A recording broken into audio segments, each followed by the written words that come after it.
dah Devi memberikan petunjuk pindah pindah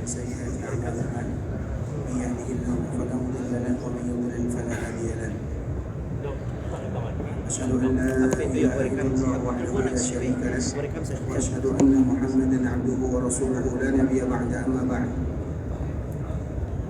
يا أيها الذين آمنوا اتقوا الله حق تقاته ولا تموتن إلا وأنتم مسلمون يا أيها الناس اتقوا ربكم الذي خلقكم من نفس واحدة وخلق منها زوجها وبث منهما رجالا كثيرا ونساء واتقوا الله الذي تساءلون به والأرحام إن الله كان عليكم رقيبا يا أيها الذين آمنوا اتقوا الله وقولوا قولا سديدا يصلح لكم أعمالكم ويغفر لكم ذنوبكم ومن يطع الله ورسوله فقد فاز فوزا عظيما أما بعد فإن أصدق الحديث كتاب الله وخير الهدي هدي محمد صلى الله عليه وسلم وشر الأمور محدثاتها فإن كل محدثة بدعة وكل بدعة ضلالة.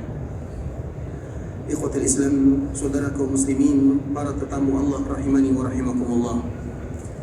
Alhamdulillah, Allah Subhanahu wa taala kembali memberikan kesehatan dan kesempatan kepada kita bersama, sehingga dengannya kita masih bisa bersua dan berjumpa di dalam Masjid Rasulullah sallallahu alaihi wasallam, tentunya dalam rangka membacakan ayat-ayat Allah dan juga hadis-hadis Rasulullah sallallahu alaihi wasallam. Karena sejatinya seorang mukmin, mereka tidak akan pernah puas dengan ayat-ayat Allah Subhanahu wa taala, dan mereka juga tidak pernah puas dengan hadis-hadis Rasulullah sallallahu alaihi wasallam. Karena dengannya iman akan bertambah, kecintaan kita akan semakin kuat, dan bertambah pula ketakwaan kita kepada Allah Subhanahu wa taala. Allah Subhanahu wa taala mengatakan, "Innamal mu'minuna alladziina idza dzukirallahu wajilat qulubuhum." Sesungguhnya di antara sifat seorang mukmin, apabila diperdengarkan kepada mereka kalimat Allah, kekuasaan Allah, keagungan Allah, wajilat qulubuhum, maka akan takut hatinya. Dan kalimat wajil adalah takut yang berlandaskan pengetahuan. Karena ada orang yang takut namun dia tidak tahu.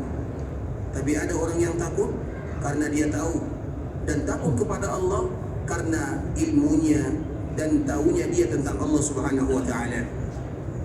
Kemudian wa idza tuliyat 'alaihim ayatuhu zadatuhum imana. Dan apabila dibacakan kepada mereka ayat-ayat Allah, maka akan bertambah keimanannya. Artinya di antara salah satu yang bisa membuat iman kita bertambah adalah dengan ayat-ayat Allah Subhanahu wa taala dan juga hadis-hadis Rasulullah sallallahu alaihi wasallam. Kemudian salawat beriringkan salam semoga senantiasa tercurahkan buat junjungan alam Nabi kita yang mulia, uswah dan qudwah kita bersama, Muhammad bin Abdullah sallallahu alaihi wasallam. Di antara salah satu nama Nabi sallallahu alaihi wasallam yang masyhur, nama Nabi sallallahu alaihi wasallam yang populer adalah Nabiur Rahmah. Nabi sallallahu alaihi wasallam memiliki banyak nama, lebih daripada 14 nama yang dimiliki oleh baginda Nabi yang mulia Muhammad bin Abdullah. Dan di antara salah satu nama Nabi sallallahu alaihi wasallam adalah Nabiur Rahmah. Artinya adalah seorang nabi yang betul sayang kepada umatnya, dan kecintaan Nabi sallallahu alaihi wasallam kepada umatnya sangat luar biasa. Salah satu hadis yang menunjukkan bagaimana kecintaan Nabi sallallahu alaihi wasallam kepada kita, ikhwatul Islam, adalah hadis yang dibawakan oleh Imam Ibn Hibban di dalam kitab sahihnya, sebuah hadis yang sangat indah sekali. Hadis yang dibawakan oleh salah seorang sahabat yang bernama Urwah, yang mana dia meriwayatkan dari bibinya Aisyah radhiyallahu taala anha. Ibunda kita Aisyah radhiyallahu taala anha, dia pernah mengatakan, ikhwatul Islam, "Lamma ra'aitu minan nabiy sallallahu alaihi wasallam tayyiba nafs." Suatu ketika aku melihat Nabi sallallahu alaihi wasallam betul-betul dalam keadaan bahagia, dalam keadaan gembira. Maka di saat itulah ibunda kita Aisyah memanfaatkan momen tersebut dengan mengatakan, "Ya Rasulullah, ud'ullah li." Ya Rasulullah, doakan diriku. Kemudian ketika mendengarkan permintaan ibunda kita Aisyah, maka Nabi sallallahu alaihi wasallam langsung mengatakan, "Allahumma ighfir li Aisyah ma taqaddama min dhanbiha wa ma ta'akhkhar wa ma asarrat wa ma a'lanat." Ya Allah, ampunkan dosa Aisyah, ampunkan dosa yang pernah dia lakukan atau yang pernah dia lakukan dan yang akan dia lakukan, apa yang dia tampakkan dan apa yang dia sembunyikan. Fadhahikat Aisyah radhiyallahu ta'ala anha hatta saqata ra'suha fi hijriha. Maka dengan mendengarkan doa ini, ibunda kita Aisyah radhiyallahu ta'ala anha betul-betul tertawa bahagia dengannya, sampai-sampai dagu ibunda kita Aisyah atau kepalanya menempel di dadanya. Minad dhahak, karena saking bahagianya ibunda kita Aisyah radhiyallahu ta'ala anha. Kemudian ketika ibunda kita dalam keadaan bahagia, maka Nabi SAW bertanya kepada dirinya, "Ya Aisyah, ayasuluki du'ai? Apakah engkau bahagia dengan doa yang aku ucapkan kepada Allah Subhanahu wa taala?" Tentu ibunda kita Aisyah mengatakan, "Wa ma la yasurruni du'auka li ya Rasulullah." Ya Rasulullah, kenapa pula aku tidak bahagia dengan doa yang kau panjatkan kepada Allah, sebuah doa yang sangat indah. Jangankan Nabi yang berdoa, kalau orang teman kita, orang tua kita, orang yang saleh mendoakan diri kita, maka kita akan bahagia dengannya. Apalagi doanya adalah, "Ya Allah, ampunkan dosa Aisyah yang pernah dia lakukan dan yang akan dia lakukan, yang dia tampakkan atau yang dia sembunyikan." Sebuah doa yang sangat indah. Bahkan setiap doa kita diawali dengan kalimat tersebut. Makanya setiap kali kita berdoa, yang pertama kali terucap oleh lisan, "Ya Allah, ampunkan dosaku." Sekarang Nabi yang mendoakan ibunda kita Aisyah radhiyallahu ta'ala anha, maka tentunya ibunda kita Aisyah merasa bahagia dengannya. Kemudian ketika Aisyah mengatakan, "Ya Rasulullah, kenapa pula aku tidak bahagia dengan doa yang kau panjatkan kepada Allah untuk diriku?" Maka di saat itulah Nabi SAW mengatakan sebuah ungkapan yang sangat indah, menunjukkan bagaimana sayangnya Nabi SAW kepada umatnya. Nabi mengatakan, "Wallahi innaha la du'ai li ummati fi kulli salah." Demi Allah, wahai Aisyah, ketahuilah, sesungguhnya doa tersebut, doa di mana Nabi minta ampun kepada Allah Subhanahu wa taala untuk Aisyah, itu jugalah doa yang selalu dipanjatkan oleh Nabi sallallahu alaihi wasallam kepada Allah untuk umatnya setiap kali Nabi sallallahu alaihi wasallam salat. Artinya Nabi tidak pernah melupakan kita di dalam doanya. Ketika Nabi salat, maka ada kalimat, "Ya Allah, ampunkan dosa umatku." Nabi SAW tidak berjumpa dengan umatnya. Nabi SAW berjumpa hanya dengan sebahagian kecil orang saja, atau yang kita kenal dengan sahabat Nabi. Sedangkan sisanya yang begitu banyak umat Nabi SAW, Nabi tidak berjumpa. Namun walau Nabi tidak berjumpa dengan umatnya, umat Nabi tetap senantiasa berada di dalam doa-doa Nabi SAW. Bahkan di dalam riwayat yang lain, karena hadis ini ikhwatul Islam, ada beberapa riwayat atau ada beberapa jalur, yang mana jalur yang kita sebutkan ini dibawakan oleh Imam Ibnu Hibban itu merupakan jalur yang paling kuat. Sedangkan yang lainnya adalah jalur yang lemah. Ada 4 jalur atau ada 4 periwayatan yang menyebutkan bagaimana Nabi SAW mendoakan umatnya siang dan malam. Di dalam riwayat yang lain Nabi mengatakan, "Ya Uwaish." Uwaish itu artinya adalah Aisyah, nama lain daripada ibunda kita Aisyah. Karena Nabi kadang-kadang memanggil Aisyah dengan kalimat "Ya Aish", kadang "Ya Uwaish". Itu merupakan di antara panggilan ibunda kita Aisyah radhiyallahu ta'ala anha. Di dalam riwayat ini Nabi mengatakan, "Setiap salat, demi Allah, aku mendoakan umatku." Di dalam riwayat yang lain, tidak ada satu hari atau satu malam kecuali aku berdoa kepada Allah Subhanahu wa taala untuk umat-umatku. Dan itu merupakan di antara kasih sayang Nabi yang luar biasa kepada kita sebagai umatnya. Bagaimana Nabi tidak pernah melupakan kita sebagai umatnya. Hanya saja kadang-kadang kita sebagai umat Nabi yang lupa kepada Rasulullah sallallahu alaihi wasallam.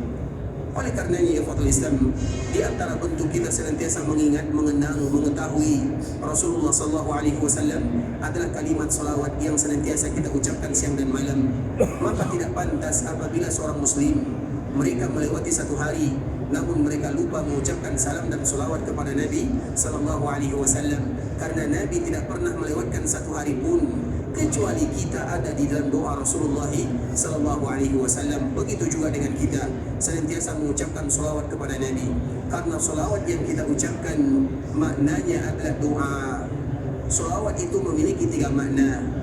Salawat malaikat atau salawat Allah kepada Nabi, artinya adalah Allah memuji Nabi sallallahu alaihi wasallam. Kemudian salawat malaikat kepada Nabi artinya adalah istighfar. Kemudian salawat kita kepada Nabi artinya adalah doa. Ketika Nabi tidak pernah melupakan kita di dalam doanya, maka begitu juga kita tidak pernah melupakan Nabi di dalam salam dan salawat yang selalu kita ucapkan siang dan malam. Allahumma salli ala Muhammadin wa ala ali Muhammad kama sallaita ala Ibrahim wa ala ali Ibrahim innaka Hamidum Majid. Allahumma barik ala Muhammad wa ala ali Muhammad kama barakta ala Ibrahim wa ala ali Ibrahim innaka Hamidum Majid. Ikhwatul Islam, saudara kaum muslimin, para tetamu Allah rahimani wa rahimakumullah. Pada kesempatan kali ini kita akan kembali membahas pembahasan kita yang masih terbengkalai sebelumnya, belum kita jelaskan semuanya, berkaitan dengan Raudhah atau Masjid Rasulullah SAW, atau yang kita kenal dengan Raudhah, sebuah tempat yang sangat indah yang berasal dari surga Allah Subhanahu wa taala. Namun sebelum kita melanjutkan pembahasan ini, ikhwatul Islam, kita ingin kembali mengingatkan kepada kita bersama bahwa Raudhah itu ternyata ada dua. Yang pertama, Raudhah yang disebutkan oleh Nabi SAW yang akan kita bahas, ma baina baiti wa mimbari raudhatun min riyadil jannah. Di antara rumahku dan mimbarku adalah taman di antara taman-taman surga. Itu Raudhah yang pertama. Semua kita mengetahui, para sahabat tahu, kita juga tahu, dan semua kaum muslimin mereka mengetahui bahwa itu adalah taman di antara taman-taman surga yang ada di dunia. Kemudian ikhwatul Islam, dengan kita mengetahui taman surga ini, maka kita termotivasi untuk beribadah di dalamnya. Namun ada taman surga yang kedua yang sering dilalaikan oleh manusia. Nabi SAW menyebutkan ikhwatul Islam di dalam sebuah riwayat, Nabi SAW mengatakan, "Idza marartum bi raudhatin min riyadil jannah." Kalimatnya sama. Di hadis yang pertama Nabi mengatakan, "Ma baina baiti wa minbari raudhatun min riyadil jannah." Di dalam hadis yang kedua Nabi mengatakan, "Idza marartum bi raudhatin min riyadil jannah." Apabila kalian melewati taman di antara taman-taman surga, maka mampirlah di sana. Maka tentunya para sahabat mereka bertanya, karena biasanya taman surga, kalaupun tidak dipanggil oleh Nabi, kita akan berebutan untuk beribadah di dalamnya. Namun tiba-tiba di dalam hadis yang kedua, Nabi mengatakan mampirlah. Artinya banyak di antara umat Nabi yang tidak mau mampir ke sana. Sehingga Nabi SAW mengatakan, "Farda'u, mampirlah kalian, singgahlah kalian di sana." Dengan kalimat ini atau dengan sabda Nabi SAW tersebut, maka muncul pertanyaan dari sahabat. Karena yang mereka ketahui, Raudhah itu hanya di antara rumah Nabi dan mimbar Nabi SAW. Itu yang mereka tahu. Tiba-tiba Nabi mengatakan hadis yang lain, "Idza marartum bi raudhatin min riyadil jannati farda'u." Apabila kalian melewati taman di antara taman-taman surga, mampir di sana. Qila ya Rasulullah, wa ma riyadul jannah? Maka para sahabat mereka berkata atau bertanya kepada Nabi, dan mereka bertanya karena yang mereka tahu Raudhah itu hanya satu saja. Maka Nabi SAW mengatakan hilaqa az-zikir. Di dalam riwayat yang lain disebutkan majalisuz zikir. Itu majlis yang mana di dalamnya dibacakan zikir kepada Allah Subhanahu wa taala. Artinya apabila ada suatu perkumpulan halaqah, perkumpulan kaum muslimin, yang mana ingat perkumpulan ini dilakukan di dalam rumah Allah Subhanahu wa taala, kemudian yang dibacakan adalah zikir. Dan zikir itu ikhwatul Islam kita harus tahu, zikir yang sesungguhnya itu ada dua. Yang pertama adalah Al-Quran, dan yang kedua adalah hadis Nabi SAW. Itulah zikir yang sesungguhnya. Makanya apabila ada majlis yang tidak ada zikir di dalamnya, maka banyak godaan di dalamnya. Sehingga majlis yang dibacakan zikir, apa makna zikir? Al-Quran, hadis Nabi SAW. Sehingga Imam An-Nawawi rahimahullahu ta'ala, seorang imam yang masyhur bagi kita bersama, yang meninggal pada tahun 676 Hijriah, menyebutkan bahwa tidak akan mungkin ada zikir yang paling mulia kecuali ayat-ayat Allah Subhanahu wa taala ataupun hadis-hadis Nabi sallallahu alaihi wasallam. Tidak mungkin di dalam rumah Allah Subhanahu wa taala dibacakan zikir kecuali iman kita akan bertambah, malaikat akan menaunginya, rahmat akan diturunkan oleh Allah Azza wa Jalla. Artinya ikhwatul Islam, ini adalah taman surga yang kedua dan maknanya sama. Artinya kemarin kita menyebutkan ada beberapa makna di antara makna taman di antara taman-taman surga.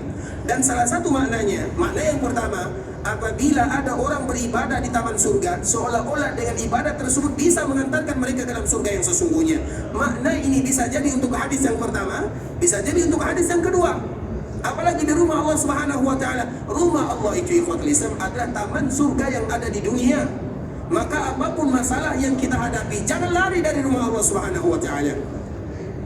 Misalnya kita contohkan di ikhwatul Islam, dulu para sahabat Nabi, apapun masalah yang mereka hadapi, larinya adalah ke rumah Allah Subhanahu wa taala. Kalau kita ada masalah, kemana kita lari?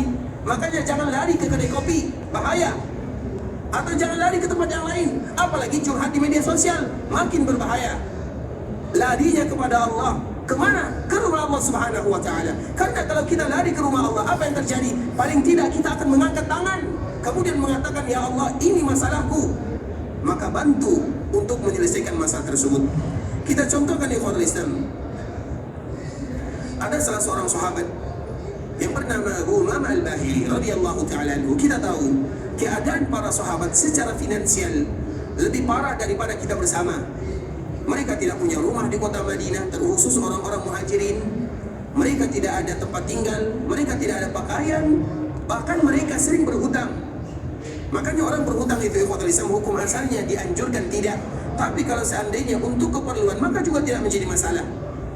Kemudian ikhwatul Islam, Abu Umamah adalah salah seorang sahabat yang banyak hutangnya. Kalau orang berhutang, maka dia tidak akan tenang hidupnya. Sehingga disebutkan hutang itu adalah hamun bil laili wa dhillun bin nahar. Di malam harinya mereka gelisah, di siang harinya mereka akan terhina karena hutangnya. Seolah-olah apabila bertemu dengan orang yang memberikan piutang, maka mereka akan takut. Kalau berpapasan jalan, maka mereka akan deg-degan, takut-takutnya nanti diminta piutang tersebut atau diminta hutang tersebut. Makanya orang yang berhutang gelisah di malam hari, mereka merasa terhina di siang hari. Nah, begitulah yang dirasakan oleh sahabat Abu Umamah. Banyak hutangnya, banyak masalahnya. Kemudian suatu ketika dia pun di antara kebiasaannya adalah duduk di dalam rumah Allah Subhanahu wa taala. Dia sering lari ke Masjid Nabi sallallahu alaihi wasallam atau Masjid Nabi sallallahu alaihi wasallam. Maka di saat itulah pertolongan Allah Subhanahu wa taala datang. Nabi sallallahu alaihi wasallam menyaksikan sahabatnya Abu Umamah. Maka Nabi pun bertanya, "Wahai Abu Umamah, ma li arak? Kenapa aku melihatmu berada di sini di waktu yang orang tidak melakukan ibadah salat?" Karena memang masjid itu bukan hanya dijadikan untuk tempat salat saja. Masjid itu adalah tempat kita salat, tempat kita belajar, tempat kita mengaji, tempat kita bermunajat, tempat kita curhat, tempat kita mengadu kepada Allah Azza wa Jalla. Maka dikala Nabi SAW bertanya, "Wahai Abu Umamah, kenapa aku melihatmu duduk di dalam masjid, sedangkan waktu ini bukan waktu kita salat?" Maka di saat itulah Abu Umamah mengatakan, "Duyunun ya Rasulullah, hutang yang begitu banyak.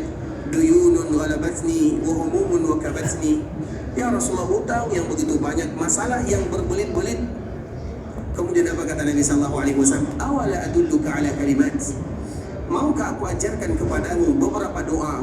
Kalau engkau ajarkan atau kalau engkau sebutkan doa ini, maka Allah akan hilangkan hutangmu atau Allah akan bayar hutangmu dan Allah akan lenyapkan semua permasalahanmu. Siapa yang tidak mau?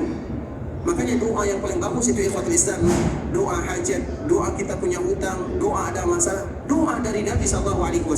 Bukan doa dari fulan, bukan, doa dari Nabi. Dan Nabi tidak akan mengajarkan kepada kita kecuali yang terbaik. Dan Nabi sudah mengajarkan kepada kita semuanya, tinggal bagaimana cara kita untuk mencarinya. Maka Nabi SAW mengatakan, bacalah kalimat ini, Allahumma inni a'udzubika minal hammi wal hazan, wa a'udzubika minal ajazi wal kasal, wa a'udzubika minal jubni wal bukhul, wa a'udzubika min ghalabati ad-daini wa qahri rijal. Ya Allah, sesungguhnya aku berlindung kepadamu dari kegelisahan, dari kegundahan, dari kesedihan. Aku berlindung kepadamu dari sifat malas, dari sifat pengecut, dari sifat penakut. Dan juga aku bermohon kepadamu ya Allah, agar engkau bantu penyelesaian hutang-hutangku dan agar orang lain tidak menindas diriku. Faqultuhunna, maka aku pun mengatakan doa ini, kata sahabat Abu Umamah, fa azhaballahu hammi wa qada daini. Di dalam riwayat yang lain disebutkan ikhwatul Islam hanya 3 hari saja. Maka sahabat ini mengatakan azhaballahu hammi, semua masalah yang aku hadapi dihilangkan oleh Allah Subhanahu wa taala, wa qada daini, dan Allah pun melunaskan semua hutang-hutang yang ada pada diriku. Artinya ikhwatul Islam, sahabat Abu Umamah ini, dari mana dia mendapatkan hadis dari Nabi SAW? Dari mana dia mendapatkan doa ini? Kecuali dikala dia berada di dalam Masjid Nabawi atau dia menghabiskan waktunya di dalam Masjid Nabawi, dia mengadu kepada Allah Subhanahu wa taala. Kemudian tiba-tiba datang pertolongan dari Nabi SAW. Nabi ajarkan doa yang mana doa ini akan bermanfaat bagi Abu Umamah dan bermanfaat bagi semua umat sampai hari kiamat. Siapapun yang banyak masalahnya, siapapun yang banyak hutangnya, jangan pernah mereka meninggalkan kalimat ini. kalimat yang paling mulia yang keluar dari lisan baginda Nabi yang mulia. Siapa yang sebab urutnya dari mana? Dari sahabat Abu Umamah yang dia lari ke dalam rumah Allah Subhanahu wa taala dikala dia ada masalah. Begitu juga ikhwatul Islam, menantu Nabi sallallahu alaihi wasallam. Karena menantu Nabi sallallahu alaihi wasallam ikhwatul Islam ada 3. Menantu Nabi yang pertama bernama Abu Al-As, yang mana istrinya adalah Zainab binti Rasulullah sallallahu alaihi wasallam. Menantu Nabi yang kedua adalah Utsman bin Affan radhiyallahu taala anhu, yang mana istrinya adalah Ruqayyah dan Ummu Kulthum radhiyallahu taala anhuma. Dan menantu Nabi sallallahu alaihi wasallam yang ketiga adalah Ali bin Abi Thalib radhiyallahu taala anhu. 3 orang inilah menantu Nabi sallallahu alaihi wasallam. Sedangkan dari anak laki-laki Nabi sallallahu alaihi wasallam tidak ada anak laki-lakinya, kecuali mereka semuanya meninggal dikala mereka masih kecil. Yang tersisa adalah anak perempuan, dan itu pun semua mereka meninggal ketika mereka masih muda.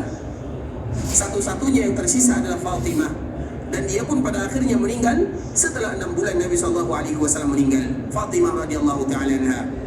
Kemudian di antara salah satu menantu Nabi SAW yang dia pun merupakan sepupu Nabi SAW adalah Ali bin Abi Thalib radhiyallahu ta'ala anhu. Pernikahan Fatimah dengan pernikahan Ali merupakan pernikahan yang paling sederhana, dan ini merupakan pelajaran bagi kita bersama ikhwatul Islam. Coba lihat bagaimana Nabi menikahkan putrinya yang paling dia cintai dengan Ali bin Abi Thalib, yang Ali bin Abi Thalib juga merupakan anak yang diasuh oleh Nabi SAW. Karena Abu Thalib merupakan paman Nabi yang banyak anaknya, sehingga keluarga pamannya mereka mengambil satu-satu anaknya. Maka Nabi mengambil Ali bin Abi Thalib radhiyallahu ta'ala anhu, dan dia tinggal di rumah Nabi. Dengan itu pula lah Ali adalah orang yang pertama kali beriman kepada Nabi dari kalangan anak-anak. Artinya mulai dari anak-anak dia sudah dijaga oleh Nabi SAW. Kemudian kita tahu Ali bin Abi Thalib adalah orang yang miskin, tidak ada pekerjaannya. Artinya dia adalah orang yang miskin, namun dia merupakan sepupu Nabi SAW.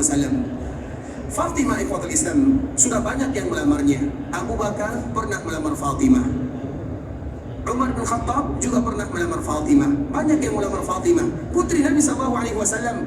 Mereka melamar Fatimah karena mereka ingin dekat dengan Nabi SAW. Kemudian Nabi memberikan alasan, innaha saghirah, Fatimah itu masih kecil. Kemudian tiba-tiba ada orang yang datang kepada Ali bin Abi Thalib dan memberikan, kalau bahasa kitanya, provokasilah mak comblangnya. Wahai Ali, tidakkah engkau tahu bahwa ada orang yang sudah melamar Fatimah? Jangan kamu takut kepada yang lain, artinya jangan kamu didahului oleh orang yang lain. Silakan kamu melamar putri Nabi SAW. Ternyata Ali juga ingin melamar Fatimah, namun dia takut karena Rasulullah SAW ibarat ayahnya, karena Nabi SAW yang menjaga dirinya. Kemudian wanita ini senantiasa mengatakan, silakan datang kepada Nabi, Nabi tidak akan menolaknya. Maka di saat itulah Ali radhiyallahu ta'ala anhu dia datang kepada Nabi. Kemudian ketika Ali datang kepada Nabi, maka Nabi SAW mempersilahkan masuk. Kemudian di ikhwatul Islam, ketika Ali bin Abi Thalib duduk di depan Nabi SAW, maka mulutnya tidak bisa mengeluarkan kata-kata, satu kata pun tidak bisa keluar dari mulutnya. Dia gemetaran. Padahal itu adalah sepupunya. Biasanya Nabi SAW dengan Ali sangat akrab sekali, namun ada maksud tertentu, ada maksud yang sangat luar biasa. Maka Ali tidak bisa mengucapkan kata-kata, dia gugup. Kemudian Nabi bertanya, wahai Ali, apa yang kamu inginkan? Ali tidak bisa menjawab. Ditanya lagi oleh Nabi, apa yang kamu inginkan? Ali juga tidak bisa menjawab. Kemudian yang ketiga, Nabi mengatakan, ka'annaka turidu Fatimah, seolah-olah atau kemungkinan kamu ingin Fatimah, artinya kamu ingin melamar putriku. Makanya nanti kalau ada di antara kita yang datang orang melamar putri, jangan dibuat dia takut. Seperti Nabi SAW dimudahkan urusannya, sebagaimana Nabi memudahkan urusan pernikahan putrinya Fatimah radhiyallahu ta'ala anha. Maka Nabi mengatakan, apakah kamu ingin melamar Fatimah? Maka di saat itulah baru Ali mengatakan, iya. Satu kata saja, iya. Kemudian di saat itulah Nabi mengatakan dan bertanya, apa maharnya? Maka Ali bingung, tidak ada uangnya, tidak ada maharnya. Kemudian Nabi yang mengatakan, bukankah kamu punya baju besi? Coba bayangkan, baju besi sebagai maharnya. Berapalah harganya baju besi? Maka Ali kan merasa keheranan, ya Rasulullah, baju besi dijadikan sebagai mahar? Maka Nabi tidak menjadi masalah baginya. Kemudian akhirnya dilangsungkan pernikahan, selesai. Sehingga pernikahan ini merupakan pernikahan yang barokah, pernikahan yang darinya lahir keturunan Nabi sallallahu alaihi wasallam. Maka cucu Nabi sallallahu alaihi wasallam yang paling banyak lahir dari Fatimah radhiyallahu taala anha. Makanya cucu Nabi sallallahu alaihi wasallam berapa jumlahnya? Berapa jumlah cucu Nabi? Berapa? Ada dua, yang lain dua semua kita tahu, Hasan Husain. Itu sesuatu yang masyhur. Cucu Nabi sallallahu alaihi wasallam ada, cari sendiri ya, nanti kami tidak mau memberitahukannya. Cari sendiri berapa jumlah cucu Nabi sallallahu alaihi wasallam. Karena kita harus tahu keluarga Nabi sallallahu alaihi wasallam dari mana, keluarga Nabi, nasab Nabi, itu harus jelas semuanya. Terutama cucu Nabi sallallahu alaihi wasallam dan siapa saja yang memberikan cucu kepada Nabi sallallahu alaihi wasallam, nanti cari tahu sendiri ya. Tadi ikhwatul Islam. Nah, kemudian permasalahannya setelah Ali dan Fatimah menikah, maka pernikahan, semua pernikahan pasti ada masalah di sana. Tidak ada pernikahan yang mulus jalannya. Kadang ada masalah, kadang ada problem, terutama antara suami dan istri. Tapi lihat ikhwatul Islam, Ali dan Fatimah juga pernah ada masalahnya.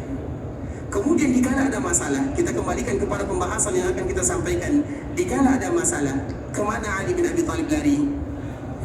Larinya ke dalam masjid. Kemudian ketika Ali bin Abi Thalib lari ke dalam Masjid Nabawi, sampai-sampai dia tertidur di dalamnya. Karena apabila kita lari ke dalam masjid, apa yang terjadi kepada Islam? Maka masalah akan mulai mereda. Nabi SAW ketika datang ke rumah Fatimah, kebetulan Nabi datang. Kemudian Nabi SAW tidak melihat Ali bin Abi Thalib. Maka Nabi bertanya kepada Fatimah, "Ya Fatimah, mana suamimu, mana Ali?" Maka Fatimah mengatakan, "Ya Rasulullah, ada masalah antara aku dengan Ali." Kemudian Nabi tidak bertanya lagi. Artinya Nabi tidak terlalu ingin tahu, karena itu masalah keluarga. Masalah keluarga jangan keluar dari kamar kita. Artinya masalah keluarga. Nabi SAW pun juga tidak bertanya, apa masalah kalian, bagaimana kronologinya, bagaimana ceritanya. Nabi tidak bertanya, tapi Nabi mencarinya. Ketika Fatimah mengatakan, "Ya Rasulullah, kami ada masalah," maka Nabi tidak lagi bertanya kepada putrinya. Jangankan putri Nabi pun ada masalah di sana. Nabi SAW dengan keluarga juga ada masalah. Bukankah Nabi SAW pernah meninggalkan keluarganya selama 1 bulan? Bukankah Nabi SAW pernah marah kepada ibunda kita Aisyah? Bukankah Nabi SAW pernah ada masalah dengan Safiyah? Itu masalah biasa, artinya masalah keluarga itu biasa. Dan akan menjadi luar biasa kalau seandainya keluar dari rumah, itu yang masalahnya. Makanya Ali bin Abi Thalib dikala ada masalah dengan Fatimah, maka Ali keluar. Kemudian Nabi datang, tidak ditemukan Ali bin Abi Thalib. Kemudian ditanya, "Mana Ali? Apa yang terjadi? Atau kenapa Ali tidak ada?" Maka di saat itulah Fatimah mengatakan, "Kami ada masalah." Kemudian Nabi keluar. Nabi keluar di mana? Nabi keluar ke dalam masjid. Karena Nabi tahu Ali tidak akan pergi kemana. Maka di saat itulah dijumpai Ali bin Abi Thalib sedang tidur. Dan tidur di dalam masjid, yang mana masjid Nabi kemarin kita sebutkan tidak ada karpetnya, tidak ada alasnya kecuali pasir atau bebatuan atau kerikil atau tanah. Nah, dikala Ali tidur, maka pipi Ali bin Abi Thalib banyak tanahnya. Dibangunkan oleh Nabi SAW sambil mengatakan, "Qum ya Aba Turab, qum ya Aba Turab, bangun wahai Abu Turab, bangun wahai Abu Turab." Ali bin Abi Thalib bangun, kemudian membersihkan tanah yang ada di wajahnya, kemudian selesai masalahnya. Semenjak itulah Ali bin Abi Thalib digelar dengan Abu Turab. Dan Ali mengatakan, tidak ada gelar yang paling indah yang aku rasakan kecuali gelar yang disampaikan oleh Nabi SAW dengan kalimat Abu Turab. Artinya musibah atau masalah pada akhirnya membawa kebahagiaan bagi Ali bin Abi Thalib kalau larinya ke rumah Allah Subhanahu wa Ta'ala. Tapi kalau larinya ke media sosial, "Oh, aku ada masalah dengan keluarga, apa solusinya wahai guys?" misalnya, tidak akan solusi yang akan kita dapatkan, tapi masalah yang akan bertambah. Oleh karenanya ikhwatul Islam, artinya rumah Allah Subhanahu wa Ta'ala bukan hanya dijadikan untuk melaksanakan sholat 5 waktu saja, tempat kita mengadu, tempat kita bercurhat kepada Allah, kita menyebutkan semuanya. Dan itulah yang semestinya dilakukan oleh kaum muslimin. Dan juga rumah Allah Subhanahu wa Ta'ala adalah tempat kita di mana belajar agama Allah Subhanahu wa Ta'ala. Maka dengan itulah apabila rumah Allah dijadikan tempat-tempat yang tadi kita sebutkan, maka itulah disebut dengan taman di antara taman-taman surga. Sehingga taman surga itu ikhwatul Islam ada 2. Yang pertama taman surga yang ada di sana, di antara rumah Nabi dan mimbar Nabi. Yang kedua adalah taman surga yang ada di belahan bumi, di rumah Allah Azza wa Jalla, yang apabila kita jadikan tempat beribadah kepada Allah, terutama membaca ayat-ayat Allah dan juga hadis-hadis Rasulullah sallallahu alaihi wasallam, yang maknanya sama, yaitu sama-sama bisa mengantarkan seorang hamba ke dalam surga Allah Subhanahu wa taala. Jadi dari sini dapat kita ambil pelajaran ikhwatul Islam, bahawa ternyata taman surga yang pertama mungkin sulit bagi kita mendapatkannya, tapi taman surga yang kedua sangat mudah bagi kita untuk mendapatkannya. Tinggal bagaimana kita menjadikan masjid-masjid yang ada di daerah kita sebagai taman di antara taman-taman surga. Bahkan para ulama mengatakan ikhwatul Islam, salah satunya adalah Imam Ahmad rahimahullah yang meninggal pada tahun 241 Hijriah mengatakan, barang siapa yang tidak merasakan kebahagiaan di taman-taman surga yang ada di dunia, maka dia tidak akan mendapatkan kebahagiaan di taman surga yang sesungguhnya. Artinya kalau kita tidak bahagia dengan ayat-ayat Allah, tidak bahagia dengan hadis-hadis Nabi SAW, tidak bertambah keimanan kita, tidak bertambah ketakwaan kita kepada Allah, dengan apalagi ketakwaan kita akan bertambah kepada Allah Subhanahu wa taala.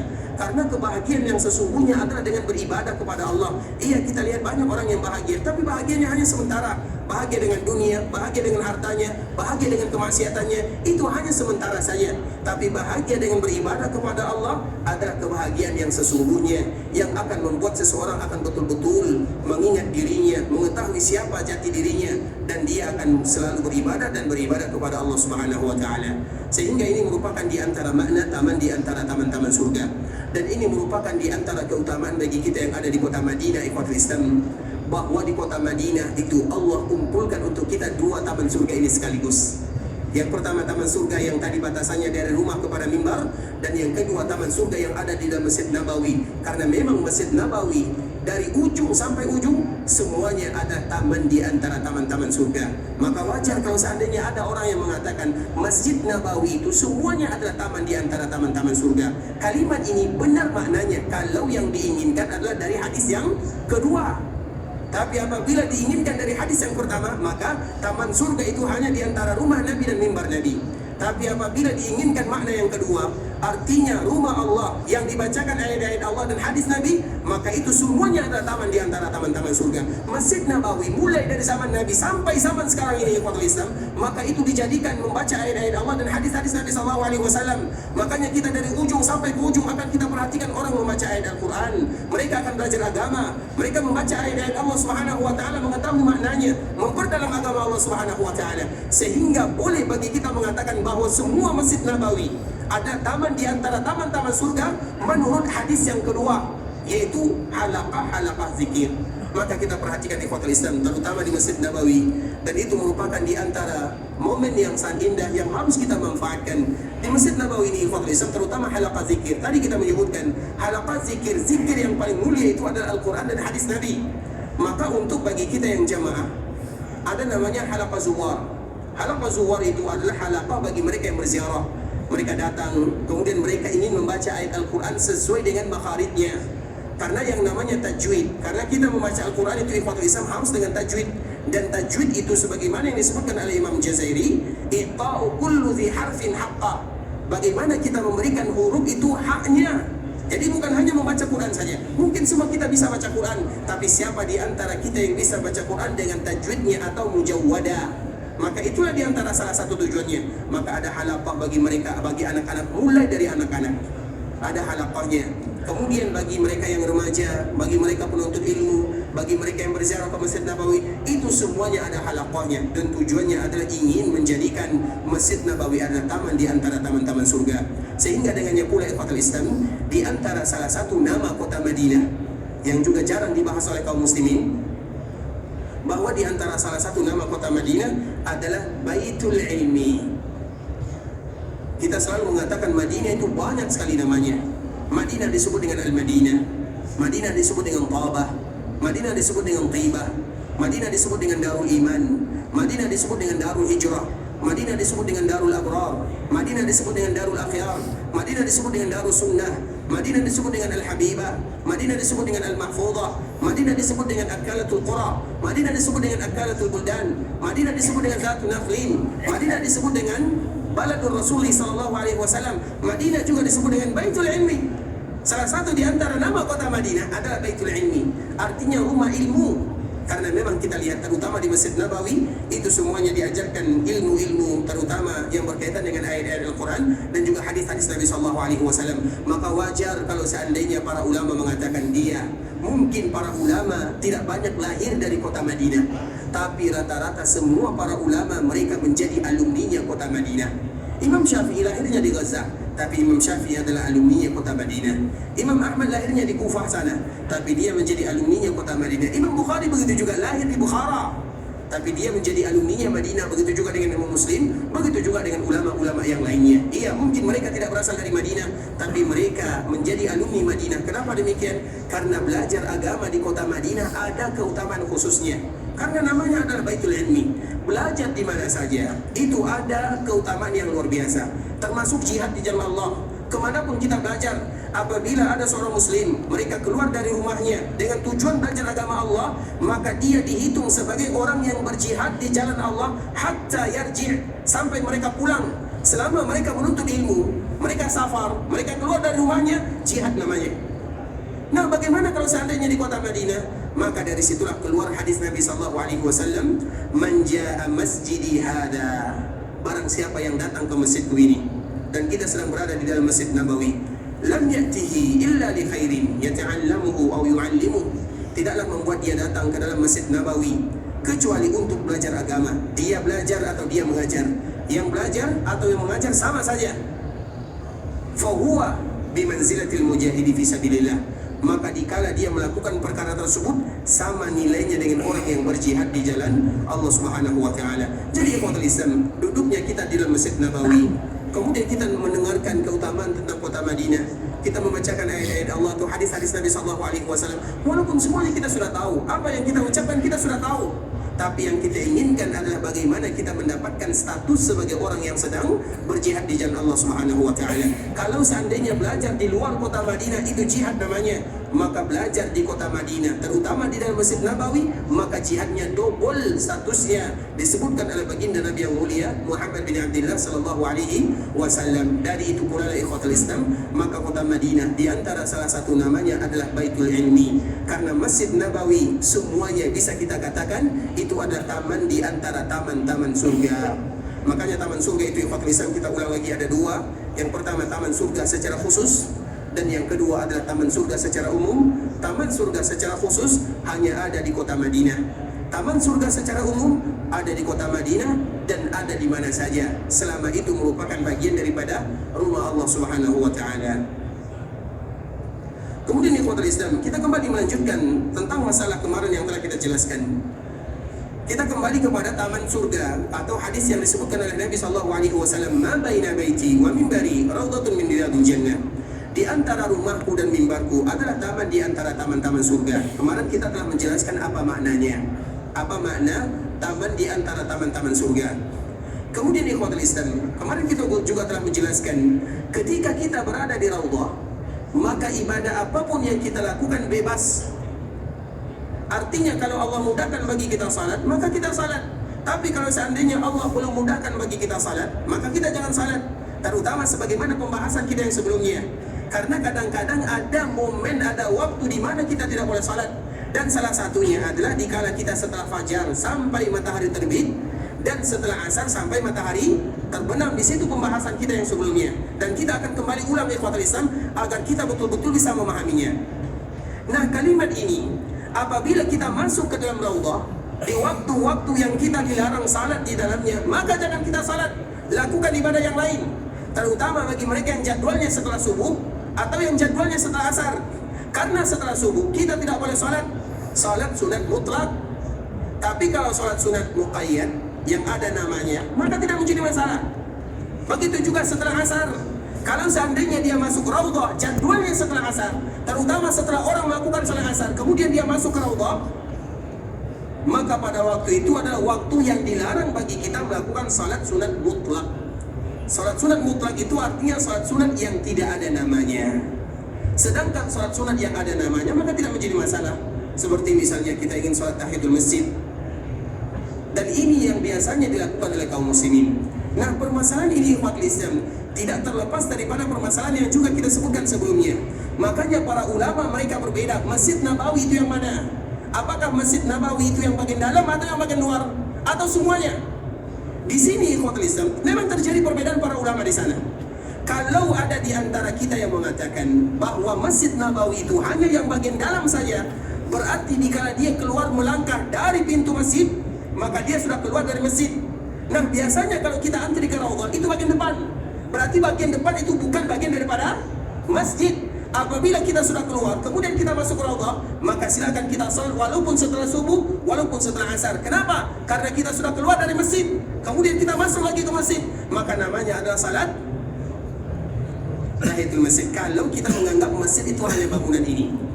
Tapi kalau kita menganggap bahwa masjid itu juga masuk di bagian luar, dan ini merupakan pendapat yang kami lebih condong ke sana.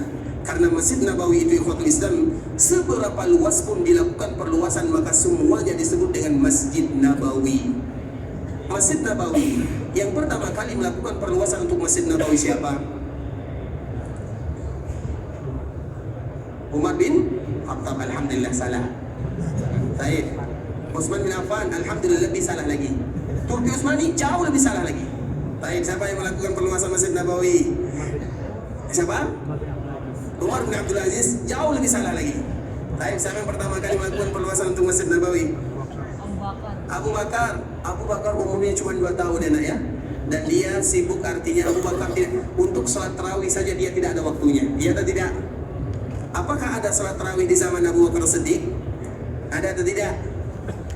Salat tarawih di zaman Abu Bakar Siddiq ada atau tidak? Di zaman Abu Bakar ada atau tidak? Ada, tapi sendiri-sendirian. Karena salat tarawih berjamaah itu baru dimulai di zaman Nabi dulu 3 hari. Kemudian Abu Bakar vakum, tidak ada salat tarawih berjamaah. Kemudian dimulai lagi di zaman Umar bin Khattab. Artinya saking sibuknya Abu Bakar sampai-sampai salat tarawih berjamaah pun tidak ada. Artinya apalagi untuk memperluas Masjid Nabawi. Baik, kapan Masjid Nabawi diperluas? Atau cari sendiri ya? Siapa nak? Malik Faisal? Malik Faisal hatta zaman. Malik Faisal? Masya Allah, barakallahu fiik. Ini jawaban yang sesungguhnya. Masya Allah, barakallahu fiik. Bahwa yang pertama kali melakukan perluasan untuk Masjid Nabawi adalah Nabi SAW. Yang pertama kali melakukan perluasan Masjid Nabawi adalah Nabi yang pertama kali melakukan perluasan untuk Masjid Nabawi. Kapan itu terjadi? Pertanyaan yang berikutnya, kalau seandainya kemarin kita menyebutkan berapa panjang Masjid Nabawi? 35. Berapa lebarnya? 30. Itu yang dibangun oleh Nabi ketika Nabi pertama kali datang ke sini. Kemudian kita mengatakan bahwa yang pertama kali melakukan perluasan untuk Masjid Nabawi adalah Nabi itu sendiri. Kapan? Setelah terjadi perang Khaybar. Pertanyaan berikutnya, kapan perang Khaybar? Pada tahun ke-6 atau ke-5? Ke-7. Salah lagi ya? Enggak apa-apa, tidak menjadi masalah. Masya Allah, silakan nak. Masya Allah, barakallahu fiik. Ta'ala, Masya Allah, silakan. Masya Allah, barakallahu fiik. Allah jadikan, silakan. Masya Allah. Yang penting cepat dulu ya. Masya Allah, barakallahu fiik.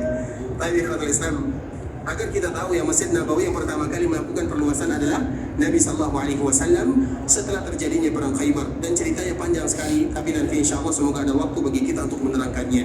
Artinya yang pertama kali memperluas Masjid Nabawi adalah Nabi. Seolah-olah Nabi SAW memberikan kemudahan kepada umatnya. Siapapun yang datang setelah diriku, kemudian mereka ingin memperluas Masjid Nabawi, maka persilakan, karena aku yang pertama kali melakukannya. Makanya dari zaman ke zaman Masjid Nabawi diperluas, dan setelah Nabi baru diperluas oleh Umar, kemudian setelahnya adalah Utsman, kemudian kerajaan-kerajaan seterusnya, kemudian sampai di zaman sekarang ini. Dan kita tidak tahu, bisa jadi 100 tahun yang akan datang Masjid Nabawi panjangnya 10 kilo ke sana, 10 kilo ke sana, kita tidak tahu. Dan semuanya disebut dengan Masjid Nabawi. Apa artinya? Berarti semua perluasan yang dilakukan untuk Masjid Nabawi dinamakan dengan Masjid Nabawi. Dan itu merupakan pendapat yang kami lebih condong darinya. Artinya yang bagian luar pun termasuk adalah bagian Masjid Nabawi. Nah, kalau seandainya kita mengambil pendapat yang kedua, kita ingin mengambil pendapat yang pertama atau kedua? Yang Masjid Nabawi itu yang bagian dalam atau bagian luar juga? Nah, mana yang menurut kita? Silahkan bebas. Tapi kalau kami pribadi, yang dalam termasuk, yang luar juga termasuk, semuanya termasuk. Nah, kalau seandainya semua yang dilakukan atau semua perluasan ini disebut dengan Masjid Nabawi, kalau kita keluar ke sana, berarti kita keluarnya dan kita masih berada di dalam masjid. Misalnya jadwal kita setelah asar, kita sholat asar berjamaah, kemudian kita antrian dan masuk setelah asar, kita tetap berada di dalam masjid. Salat apa yang akan kita lakukan? Jadwal masjid, kita berada dalam masjid. Bukankah di luar juga bagian daripada masjid? Berarti kalau masih berkeliling di dalam masjid, tidak ada yang namanya tahiyatul masjid. Karena tahiyatul masjid itu kalau kita dari luar masjid. Sekarang kita masih berada dalam masjid. Kalau kita mengatakan bagian luar itu juga bagian daripada masjid. Dan memang itu faktanya. Jadi salat apa? Artinya ya ikhwatul Islam, kalau tidak ada nama salatnya, kemudian kita tetap masuk dalam raudhah, artinya berarti kita lakukan ibadah yang lain. Karena memang dikala kita berada di raudhah, tidak ada dikhususkan ibadah apapun. Mau kita salat silahkan, mau kita baca Quran juga tidak masalah, mau kita berzikir alhamdulillah, mau kita berdoa itu yang terbaik. Iya, ada suatu tempat ikhwatul Islam yang memang kita dianjurkan betul-betul apabila kita menemukan tempat ini, maka ditekankan bagi kita untuk salat. Tapi sekarang syaratnya terlalu kuat atau terlalu berat. Kenapa? Karena kita tidak mungkin lagi mendapatkan tempat ini kecuali kalau seandainya kita sudah menjadi imam Masjid Nabawi. Karena posisinya sudah digantikan oleh imamnya. Artinya kalau kita tidak jadi imam, berarti kesempatan kita mungkin tidak kita dapatkan. Karena memang ada di sana ada sebuah tiang yang Nabi menganjurkan apabila kita mendapatkan tempat ini, lokasi ini, betul-betul dianjurkan bagi kita untuk melaksanakan salat di sana. Artinya tadi kita menyebutkan kalau kita berada di dalam raudhah, bebas bagi kita beribadah. Mau ibadah apa saja silakan. Yang penting jangan tidur saja. Artinya ikhwatul Islam, kecuali kalau seandainya kita mendapatkan tempat ini, lokasi ini, maka dikala kita berada di lokasi ini, maka di antara ibadah yang betul-betul dianjurkan adalah ibadah salat. Bisa dipahami ya? Artinya kalau kita berada di raudhah bebas. Kalau kita bisa salat alhamdulillah, dan itu adalah ibadah yang paling mulia. Karena apabila kita salat di dalam raudhah, banyak sekali keutamaannya. Seolah-olah kita salat di taman di antara taman-taman surga, dan itu faktanya. Kemudian kita salat di bagian dalam Masjid Nabawi. Makanya kemarin kita bertanya, pahala bagi mereka yang salat di dalam Masjid Nabawi berapa? Berapa pahala salat di dalam Masjid Nabawi? 100.000. Baik, sekarang kita sebutkan hadis Nabi SAW supaya kita tidak salah menjawabnya ya. Nabi mengatakan, salatun fi masjidi hadha khairun min alfi salatin fi ma siwa. Hadis ini sama dengan ayat Allah Subhanahu wa taala. Ketika Allah Subhanahu wa taala berbicara tentang malam Lailatul Qadar. Malam Lailatul Qadar berapa pahalanya? Sama kita beribadah dengan? Salah. Karena Allah tidak pernah menyebut 1000. Allah mengatakan khairum min alfi syahrin. Apa arti khairun? Lebih baik daripada 1000 bulan. Lebih baik daripada 1000 bulan. Apakah sama dengan 1000 bulan? Tidak sama. Lebih baik daripada 1000. Apakah sama dengan 1000? Sama atau tidak? Nabi mengatakan barang siapa yang salat di dalam masjidku ini, maka dia lebih baik pahalanya daripada 1000. Nabi mengatakan khairun, lebih baik daripada 1000. Apakah sama dengan 1000? Artinya ikhwatul Islam, kalau lebih baik berarti itu merupakan bonus bagi-bagi hadiah dari Allah Subhanahu wa taala. Berarti kadar minimalnya 1000, maksimalnya kita tidak tahu. Semakin khusyuk, semakin sempurna, semakin bagus, maka bisa jadi 2000, 100.000, 1 juta, kita tidak tahu. Yang penting lebih baik. Berapa lebih baiknya diserahkan kepada Allah dan tergantung bagaimana kita beribadah kepada Allah. Itu kalau seandainya kita sholat sendirian. Kalau kita sholat berjamaah, berapa pahalanya? Dikalikan lagi pahalanya. Berarti berapa pahala kalau kita sholat di Masjid Nabawi? Berapa? Jangan pernah tinggalkan kata-kata lebih baik. Berarti pahalanya sama dengan lebih baik daripada berapa? 27 kali 1000. Bagaimana dengan Masjidil Haram yang ada di Makkah Al-Mukarramah? Pahala lebih dari 1000, pahala lebih dari 100.000. Di Makkah lebih dari 100.000. Itu kalau sholat sendirian. Kalau sholat berjamaah, tambah lagi pahalanya. Makanya wajar kalau seandainya Nabi mengatakan orang yang haji, orang yang umroh, orang yang haji tidak ada balasan yang pas untuknya kecuali surga. Orang yang umrah tidak ada balasan yang paling pas untuknya kecuali Allah hapuskan dosanya. Dan semoga semua kita dihapuskan dosanya oleh Allah Subhanahu wa taala. Karena pahala yang begitu luar biasa banyaknya. Makanya dengan kita mengulang ini ikhwatul Islam, kita akan semakin semangat beribadah kepada Allah Azza wa Jalla. Banyak sekali pahala yang disediakan oleh Allah Subhanahu wa taala. Apalagi kalau seandainya kita salat di dalam raudhah. Tambah lagi manusia dari Allah Subhanahu wa taala. Artinya walaupun tidak ada kekhususan kita melakukan salat, tapi apabila kita salat di raudhah, itu pahalanya tentunya sama dengan Masjid Nabawi dan bonus dari Allah karena itu adalah bagian daripada taman di antara taman-taman surga. Tapi kalau seandainya kita tidak bisa salat karena ada halangan, atau misalnya seorang wanita yang berhalangan, apakah boleh bagi mereka masuk ke dalam raudhah? Apa jawabannya? Wanita yang berhalangan, terutama di kelompok kita, di grup kita, di travel kita, kan kita tahu biasanya jadwal laki-laki dan perempuan dipisah. Kemudian laki-laki aman semuanya. Kalau yang perempuan pasti ada di antara mereka yang berhalangan. Jadi bagaimana keadaannya? Boleh masuk atau tidak? Boleh. Siapa yang mengatakan boleh? Yang mengatakan boleh siapa? Siapa? Rasulullah mengatakan boleh. Mana dalilnya?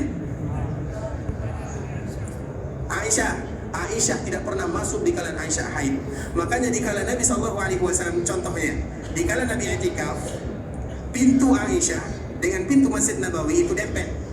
Kemudian Aisyah ingin menyisir rambut Nabi. Tapi dari mana Aisyah menyisir rambut Nabi? Dari luar, dari rumahnya. Kemudian Aisyah bertanya, ya Rasulullah, apakah boleh aku melakukan ini sedangkan aku haid? Artinya mereka tahu kalau wanita haid mereka tidak boleh masuk masjid. Berarti Nabi mengatakan kalau wanita haid mereka tidak boleh masuk masjid. Mana dalilnya Nabi mengatakan wanita haid boleh masuk masjid? Silakan, tidak menjadi masalah. Kalau ada dalil silakan, tidak menjadi masalah. Karena ini bahaya ya. Karena sesekali datang ke sini, tiba-tiba datang haid, datang bulan, mereka tidak bisa masuk ke raudhah. Nah pertanyaannya, wanita yang berhalangan boleh masuk ke raudhah atau tidak? Susah menjawab ya. Karena nanti kalau dijawab ada istri kita yang berhalangan, atau ada keluarga kita, atau ada kelompok kita yang berhalangan. Ingat ikhwatul Islam, wanita yang berhalangan mereka tidak boleh masuk ke dalam masjid, apalagi ke raudhah.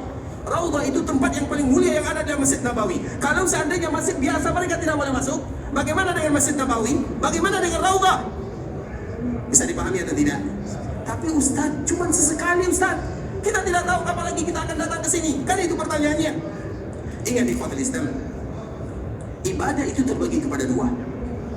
Yang pertama, melakukan sesuatu karena Allah, itu disebut dengan ibadah. Yang kedua, meninggalkan sesuatu karena Allah, itu juga disebut dengan ibadah. Misalnya ada seorang wanita yang datang bulan, yang haid, yang berhalangan, mereka tidak salat, itu ibadah atau tidak? Kebalikannya, apabila ada seorang wanita yang berhalangan, datang bulannya, dia salat, dosa atau tidak? Dosa atau tidak? Begitu juga sebaliknya, apabila ada seorang wanita yang berhalangan, dia berpuasa, berpahala atau dosa? Kalau dia berpuasa, wanita berhalangan kemudian dia berpuasa, berpahala atau berdosa? Berdosa. Padahal dia beribadah, tapi dia berdosa dengan ibadahnya. Tapi kalau dia tidak berpuasa, dia berpahala. Artinya wanita tidak salat, dikala dia berhalangan, pahala untuknya. Padahal dia meninggalkan, tapi dia dapat pahala. Kebalikannya, kalau dia melakukannya, maka dia dapat dosa. Begitu juga wanita berhalangan, kemudian mereka jauh dari masjid, mereka berdosa atau berpahala? Pahala atau dosa? Iya, memang benar. Tapi ini agama Allah, agama Rasulullah SAW, dan agama ada aturannya. Nabi mengatakan tidak boleh, kita mengatakan tidak boleh. Kalau Nabi mengatakan boleh, maka kita juga mengatakan boleh. Makanya wanita yang berhalangan, kemudian mereka tidak bisa masuk ke dalam raudhah. Karena ini raudhah, mereka akan tetap berlama-lama di dalamnya. Dibolehkan. Sebahagian para ulama mengatakan boleh kalau hanya sekedar lewat sahaja. Misalnya mereka ada keperluan, kemudian tidak ada jalan yang lain, kemudian mereka lewat di dalam masjid, tidak ada jalannya. Kalau seandainya sekedar lewat tanpa ada tujuan, tanpa tujuan yang masjid, maka silakan, tidak menjadi masalah. Kalau masuk raudhah itu sekedar lewat atau memang sengaja? Sengaja. Apabila ada wanita yang berhalangan, kemudian mereka rindu masuk ke dalam raudhah, tapi mereka dihalangi karena keadaannya, maka di saat mereka tidak masuk ke dalam raudhah, ibadah untuknya. Memang berat bagi kita untuk menerimanya. Namun itulah di antara aturan agama. Dan kita tahu kita statusnya tidak lebih daripada hamba Allah Azza wa Jalla. Dan hamba Allah sekedar melakukan apa yang Allah perintahkan, kita meninggalkan apa yang Allah larang. Itulah yang namanya abdun. Dan kita semuanya adalah hambanya Allah Subhanahu wa Ta'ala, dan kita pun bangga menjadi hamba Allah Subhanahu wa Ta'ala. InsyaAllah sampai di sini jelas ya. Kemudian di kota Islam, kita kembalikan lagi kepada hadis yang berkaitan dengan Raudhah. Nabi SAW mengatakan dari hadis yang dikeluarkan oleh Abu Hurairah radhiyallahu ta'ala anhu, "Ma baina baiti wa minbari raudhatun min riyadil jannah."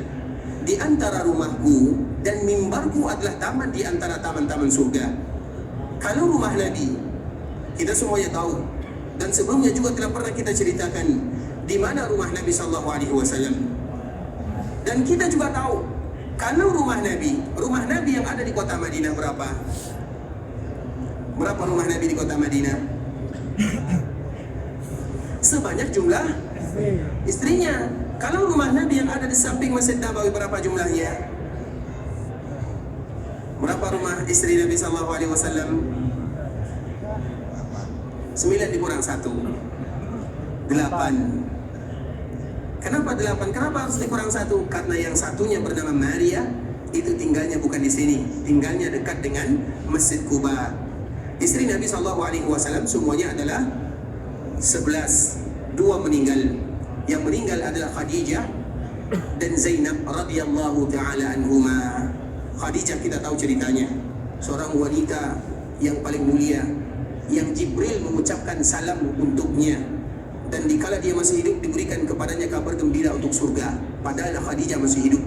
Dan Nabi mengatakan, inni ruziktu hubbaha, sesungguhnya Allah tanamkan di dalam hatiku untuk mencintainya. Maka orang yang paling dicembului oleh Aisyah adalah Khadijah, padahal Aisyah dengan Khadijah tidak berjumpa. Karena Khadijah meninggal pada tahun, kapan Khadijah meninggal? Ibunda kita Khadijah kapan meninggalnya? 13. Ayo. 13. Tahun berapa? 13. Berapa? 13. Tahun? 13 apa? Iya. 13 Hijriah. Berarti lebih duluan Nabi meninggal. Ya kan, Nabi meninggal pada tahun ke? Sebelum Hijriah. Sebelum Hijriah, berarti 13 sebelum, berarti 13 kenabian. 13. Walaupun jawabannya salah. Tapi tetap usaha ya. Kapan Khadijah meninggal? Dari 10 kenabian. Apa alasannya? Dari mana kita tahu kalau Khadijah meninggal pada tahun ke-10 kenabian? Masya Allah, barakallahu fiik. Khadijah meninggal kurang lebih pada tahun 10 dari kenabian, karena 3 tahun setelahnya Nabi SAW hijrah ke kota Madinah. Aisyah, oke lah kalau Khadijah. Sekarang Aisyah kapan lahirnya? Agar kita tahu apakah Aisyah dengan Khadijah ini jumpa atau tidak. Aisyah kapan lahirnya? Aisyah, ibunda kita semuanya. Ini ibu kita, ibu kaum mukminin. Kapan Aisyah lahir? Kalau tidak tahu kita tutup saja. Berarti besok kita sambung. Cari dulu. Berarti banyak PR kita ya. Berarti masih terlalu banyak kita tidak mengetahui sejarah Nabi Sallallahu Alaihi Wasallam. Dan kita selalu mengatakan ikhwatul Islam, orang yang mencintai Nabi, di antara buktinya mereka tahu tentang Nabi Sallallahu Alaihi Wasallam. Dan kecintaan tersebut semakin besar, semakin tumbuh berkembang sesuai dengan banyaknya pengetahuan mereka tentang Nabi Sallallahu Alaihi Wasallam. Dan juga di antara bukti cinta kepada Nabi Sallallahu Alaihi Wasallam, mencintai orang yang paling dicintai oleh Nabi Sallallahu Alaihi Wasallam. Dan orang yang paling dicintai oleh Nabi Sallallahu Alaihi Wasallam siapa? Orang yang paling dicintai oleh Nabi Sallallahu Alaihi Wasallam siapa? Dari kalangan laki-laki adalah Abu Bakar As-Siddiq. Dari kalangan perempuan siapa? Aisyah atau Khadijah? Khadijah atau Aisyah? Bukankah Nabi SAW mengatakan dikala ditanya, ya Rasulullah, man ahabbun nasi ilaik? Qala Abu Bakar. Bukan itu jawaban Nabi. Ya Rasulullah, ada salah seorang sahabat yang bertanya, ya Rasulullah, man ahabbun nasi ilaik? Siapa manusia yang paling kau cintai? Maka apa kata Nabi? Aisyah. Orang yang paling kau cintai adalah Aisyah. Maka sahabat ini kembali bertanya, wa minar rijal? Kalau dari kalangan laki-laki siapa ya Rasulullah? Qala Abuha, ayahnya. Jadi siapa yang paling dicintai oleh Nabi dari kalangan perempuan? Aisyah atau Khadijah? Sudah berubah fatwa ya. Tadi Khadijah, sekarang Aisyah. Siapa yang paling dicintai oleh Nabi? Khadijah atau Aisyah? Yang mengatakan Khadijah salah, yang mengatakan Aisyah salah. Karena pertanyaannya salah. Tidak boleh kita membandingkan antara kecintaan Nabi dengan Khadijah dengan Aisyah, karena kedua-duanya sama-sama dicintai oleh Rasulullah SAW. Maka pertanyaannya salah. Kalau pertanyaannya salah, jawabannya pasti salah. Seolah-olah Allah mengutus Khadijah di awal dakwah dan Aisyah di akhir dakwah. Sehingga pertanyaannya, mereka berdua ini berjumpa atau tidak? Maka nanti kita jawab. Tidaklah kita tahu jawabannya kecuali kita harus tahu kapan dia lahir, kapan dia meninggal.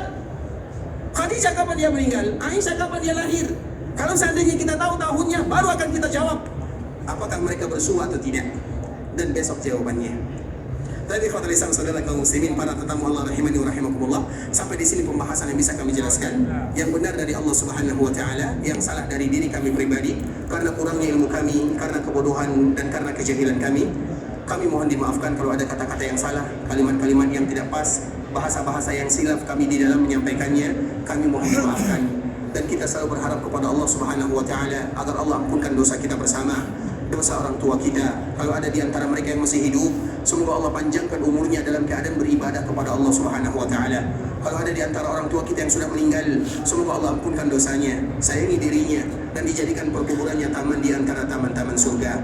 Semoga Allah ampunkan dosa saudara-saudari kita, keluarga kita, tetangga kita, masyarakat kita, para ulama kita, guru-guru kita, dan orang-orang yang pernah berbuat baik kepada kita. Kalau seandainya kita ingin pergi ke Makkah Al-Mukarramah untuk beribadah kepada Allah, semoga Allah kabulkan semua doa dan permintaan kita. Allah Subhanahu wa taala menerima amal ibadah kita. Allah jadikan ibadah umrahnya menjadi umrah yang mabrurah, wa sa'yan mashkura, wa dhanban maghfura. Kalau ada di antara kita yang ingin pulang ke kampung halamannya, semoga Allah Subhanahu wa taala suatu saat nanti kembali memberikan kesempatan untuknya dan untuk keluarganya serta orang-orang yang dia cintai kembali bisa beribadah di tanah haram Makkah dan Madinah. Kita tutup dengan doa kafaratul majlis. Subhanakallahumma bihamdika asyhadu an la ilaha illa anta astaghfiruka wa atubu ilaik. Wa sallallahu wa sallim ala nabiyyina wa habibina wa khalilina wa sayyidina Muhammadin wa ala alihi wa sahbihi wa sallama tasliman katsira. Assalamualaikum warahmatullahi wabarakatuh.